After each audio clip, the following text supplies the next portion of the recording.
ಎಲ್ರಿಗೂ ನಮಸ್ಕಾರ. Welcome to Shetty's kitchen. ಇವತ್ತಿನ ವಿಡಿಯೋದಲ್ಲಿ ತುಂಬಾ ಟೇಸ್ಟಿಯಾಗಿ ಹಾಗೆಯೇ ಪರ್ಫೆಕ್ಟಾಗಿ ಚಿಕನ್ ಫ್ರೈನ ಹೇಗೆ ಪ್ರಿಪೇರ್ ಮಾಡೋದು ಅಂತ ನೋಡೋಣ. ತುಂಬಾ ಸಿಂಪಲ್ ಆಗಿರುವಂಥ ರೆಸಿಪಿ ಇದು. ಕೆಲವು ಸಾಮಗ್ರಿಗಳಿಂದ ಮಾಡ್ಬೋದು. ಇದನ್ನು ಸರಿಯಾದ ಹದದಲ್ಲಿ ಮಾಡಿದ್ರೆ ತುಂಬಾ ರುಚಿಯಾಗಿ ಬರುತ್ತೆ. ಬನ್ನಿ ಹಾಗಿದ್ರೆ ರೆಸಿಪಿ ಹೇಗಿದೆ ಅಂತ ನೋಡೋಣ. ಚಿಕನ್ ಫ್ರೈ ಮಾಡೋದಕ್ಕೆ ನಾನಿಲ್ಲಿ ಅರ್ಧ kg ಆಗುವಷ್ಟು ಚಿಕನನ್ನು ಚೆನ್ನಾಗಿ ತೊಳೆದ್ಬಿಟ್ಟು ರೆಡಿ ಮಾಡಿ ಇಟ್ಕೊಂಡಿದ್ದೀನಿ. ಮೊದಲಿಗೆ ಒಂದು ಬಾಣಲಿನ ಕಾಯಿಸ್ಬಿಟ್ಟು ಅದಕ್ಕೆ 6ರಿಂದ 7 ಚಮಚ ಆಗುವಷ್ಟು ಎಣ್ಣೆನ ಸೇರಿಸ್ಕೊಳ್ಬೇಕು.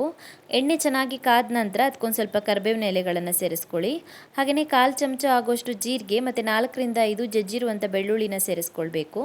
ಬೆಳ್ಳುಳ್ಳಿ ಸೇರಿಸೋದ್ರಿಂದ ಫ್ರೈ ತುಂಬ ರುಚಿಯಾಗಿ ಬರುತ್ತೆ.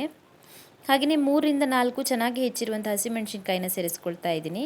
ಚೆನ್ನಾಗಿ ಫ್ರೈ ಮಾಡ್ಕೊಳ್ಳಿ. 30 ಸೆಕೆಂಡ್ಗಳ ಕಾಲ ಚೆನ್ನಾಗಿ ಫ್ರೈ ಮಾಡ್ಕೊಳ್ಳಿ.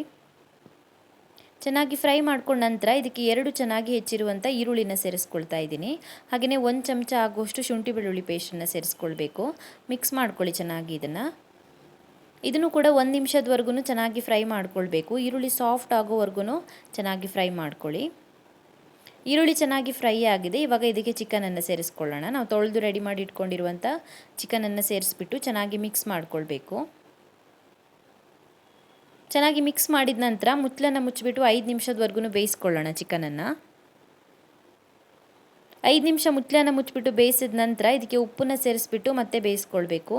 ನಾನು ಇದಕ್ಕೆ 1.5 ಚಮಚ ಆಗುವಷ್ಟು ಉಪ್ಪನ್ನು ಸೇರಿಸ್ಕೊಳ್ತಾ ಇದ್ದೀನಿ. ನೀವು ರುಚಿಗೆ ತಕ್ಕ ಹಾಗೆ ಉಪ್ಪನ್ನು ಸೇರಿಸ್ಕೊಳ್ಳಿ. ಚೆನ್ನಾಗಿ ಮಿಕ್ಸ್ ಮಾಡ್ಕೊಳ್ಳಿ. ಉಪ್ಪನ್ನು ಸೇರಿಸಿದ ನಂತರ ಮತ್ತೆ ಮುಚ್ಚಳನ ಮುಚ್ಚಿಬಿಟ್ಟು 5 ನಿಮಿಷದವರೆಗೂ ಬೇಯಿಸ್ಕೊಳ್ಬೇಕು ಚಿಕನನ್ನು. ನಾನು ಚಿಕನನ್ನು ಒಟ್ಟಿಗೆ 10 ನಿಮಿಷ ಬೇಯಿಸ್ಕೊಂಡಿದ್ದೀನಿ. ಪೂರ್ತಿಯಾಗಿ ಬೆಂದಿಲ್ಲ, ಇನ್ನೂ ಕೂಡ ಬೇಯೋದಿದೆ ಚಿಕನ್ನು. ಮತ್ತು ಮಸಾಲೆ ಜೊತೆ ಫ್ರೈ ಮಾಡುವಾಗ ಬೇಯಿಸ್ಕೊಳ್ಬೋದು. ಇವಾಗಲೇ ಪೂರ್ತಿಯಾಗಿ ಬೇಯಿಸಿದ್ರೆ ಮತ್ತು ಮಸಾಲೆ ಜೊತೆ ಬೇಯಿಸ್ಕೊಳ್ಳುವಾಗ ಓವರ್ ಕುಕ್ ಆಗಿಬಿಡುತ್ತೆ, ಗಟ್ಟಿ ಆಗಿಬಿಡುತ್ತೆ. ಇವಾಗ ಸ್ವಲ್ಪ ಬೇಯಿಸ್ಕೊಂಡು ಮತ್ತೆ ಬೇಯಿಸಿದಾಗ ಸಾಫ್ಟಾಗಿ ಚೆನ್ನಾಗಿ ಬರುತ್ತೆ, ಸರಿಯಾಗಿ ಕುಕ್ ಆಗುತ್ತೆ. ಆವಾಗ ಮಸಾಲೆ ಐಟಮ್ಸ್ನ ಸೇರಿಸ್ಕೊಳ್ಳೋಣ. ಇವಾಗ ಇದಕ್ಕೆ 1/4 ಚಮಚ ಆಗುವಷ್ಟು ಅರಿಶಿಣ ಪುಡಿ, 1 ಚಮಚ ಆಗುವಷ್ಟು ಧನಿಯಾ ಪುಡಿ, ಹಾಗೆಯೇ 2 ಚಮಚ ಆಗುವಷ್ಟು ಅಚ್ಕಾರದ ಪುಡಿನ ಸೇರಿಸ್ಕೊಳ್ಳಿ. ಹಾಗೆಯೇ 1/4 ಚಮಚ ಆಗುವಷ್ಟು ಗರಂ ಮಸಾಲೆ ಪುಡಿನ ಸೇರಿಸ್ಕೊಳ್ಬೇಕು. ನಾನು ಉಪ್ಪು ಸ್ಟಾರ್ಟಿಂಗಲ್ಲೇ ಸೇರಿಸ್ಕೊಂಡಿದ್ದೀನಿ. ಚಿಕನ್ಗೆ ಎಷ್ಟು ಉಪ್ಪು ಬೇಕೋ ಅಷ್ಟು ಉಪ್ಪನ್ನು ಸೇರಿಸ್ಕೊಂಡಿದ್ದೀನಿ. ಮತ್ತು ಉಪ್ಪು ಸೇರಿಸೋ ಅವಶ್ಯಕತೆ ಇಲ್ಲ. ಚೆನ್ನಾಗಿ ಮಿಕ್ಸ್ ಮಾಡ್ಕೊಳ್ಳಿ. ಮಸಾಲೆ ಐಟಮ್ ಸೇರಿಸಿದ ನಂತರ ನೀರೇನು ಸೇರಿಸೋದು ಬೇಡ. ಹಾಗೆಯೇ ಎಣ್ಣೆನಲ್ಲಿನೇ ಮಿಕ್ಸ್ ಮಾಡ್ಕೊಳ್ಳಿ. ನೀರು ಸ್ವಲ್ಪನೂ ಆ್ಯಡ್ ಮಾಡಬಾರ್ದು ಇದಕ್ಕೆ.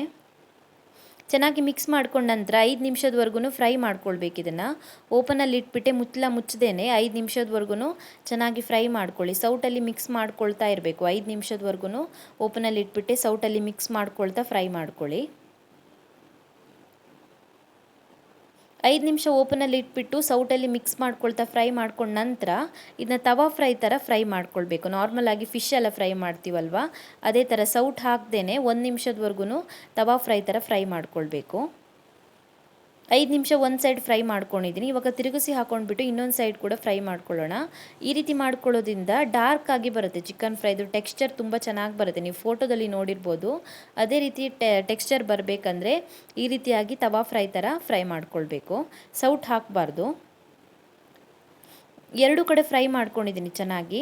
ಒಟ್ಟಿಗೆ ಒಂದು 10 ನಿಮಿಷದವರೆಗೂ ಫ್ರೈ ಮಾಡ್ಕೊಂಡಿದ್ದೀನಿ ಚಿಕನನ್ನು. ಚೆನ್ನಾಗಿ ಫ್ರೈ ಆಗಿದೆ. ಮಸಾಲೆಯಲ್ಲಿರೋ ನೀರಿನ ಅಂಶ ಎಲ್ಲ ಪೂರ್ತಿಯಾಗಿ ಡ್ರೈ ಆಗಬೇಕು.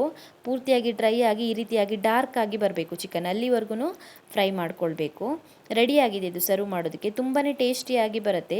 ತುಂಬಾ ಸಿಂಪಲ್ ಇದನ್ನ ಮಾಡೋದು. ತುಂಬಾ ಸುಲಭವಾಗಿ ಮಾಡ್ಬೋದು. ಹಾಗೆಯೇ ಕಡಿಮೆ ಇಂಗ್ರೀಡಿಯೆಂಟ್ಸನ್ನು ಯೂಸ್ ಮಾಡಿಬಿಟ್ಟು ಮಾಡ್ಬೋದು. ಸರಿಯಾದ ವಿಧಾನದಲ್ಲಿ ಮಾಡಿದರೆ ತುಂಬಾ ರುಚಿಯಾಗಿ ಬರುತ್ತೆ. ಟ್ರೈ ಮಾಡಿ ನೀವು ಕೂಡ. Thank you for watching my video. ನಿಮಗೆ ವಿಡಿಯೋ ಇಷ್ಟವಾಗಿದ್ದರೆ ವಿಡಿಯೋಗೊಂದು ಲೈಕ್ ಕೊಡಿ. ಹಾಗೆಯೇ ಕಮೆಂಟಲ್ಲಿ ತಿಳಿಸಿ ಹೇಗಿದೆ ಅಂತ. ನೀವು ನನ್ನ ಚಾನಲ್ಗೆ ಸಬ್ಸ್ಕ್ರೈಬ್ ಮಾಡಿಲ್ಲ ಅಂದರೆ ಇವಾಗಲೇ ಸಬ್ಸ್ಕ್ರೈಬ್ ಮಾಡ್ಕೊಳ್ಳೋದನ್ನು ಮರಿಬೇಡಿ.